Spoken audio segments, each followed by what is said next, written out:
Donc vendredi 17 novembre, pas de news majeure, quelques post speech à 16 h, ensemble du calendrier ici. Donc là, la clé, on est dans un rallye. On est dans un rallye hausse, voire un bull market. Il faut acheter tout test d'un RB50, mi-HB, mi-EU. Ça, c'est vraiment un truc fondamental à comprendre. En fait, une fois qu'on est installé dans une tendance, il faut juste acheter les retracements, en fait. C'est un truc très simple.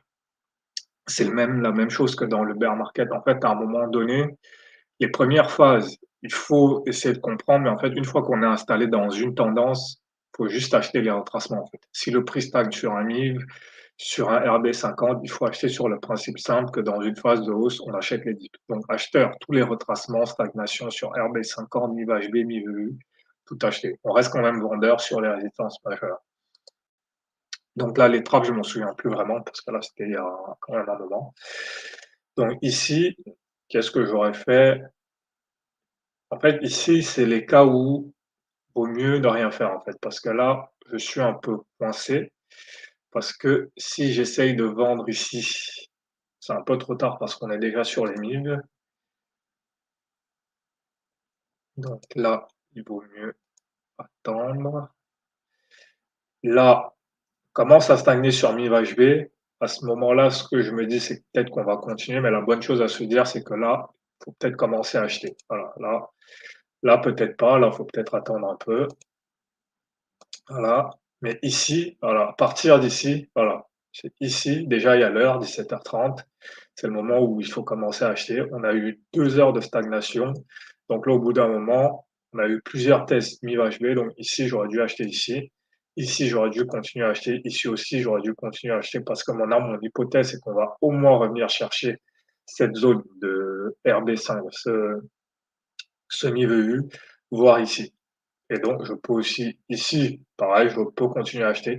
Ici, pareil, peut aussi être une ambiguïté parce que c'est aussi un RB50, c'est aussi un rejet AJP.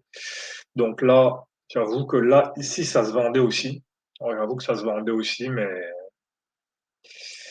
techniquement parlant, ça se vendait, mais là, quand même, le RB1000 HB dans un contexte de hausse, ça l'emporte quand même sur un RH50. Donc là, j'aurais pu me remettre à acheter. Voilà, jusqu'ici. En fait, ce qui est compliqué ici, c'est si vraiment j'essaye de coller au boucher, en fait. Mais si j'essaye de coller au narratif qui est, on est dans un contexte de hausse, voilà, c'est clair ici. Voilà, depuis 3 semaines, le prix monte. Donc, dès que je viens tester une zone de retracement de 50%, j'achète. Donc, ici, j'aurais dû acheter ici, ici.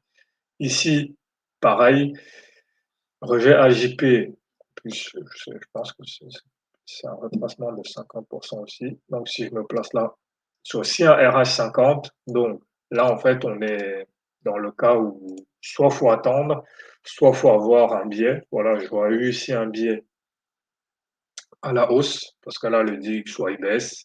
On est vendredi. Et vendredi, souvent, le marché monte. Donc voilà, j'aurais plutôt été acheteur ici, j'aurais pu racheter ici. Et ensuite, ben, voilà. C'est pas spécialement une journée compliquée. Si à un moment donné, je comprends que ici, contexte de hausse, contexte de hausse rebond sur un MIV, il faut acheter. Voilà. C'est ça l'essentiel de cette journée.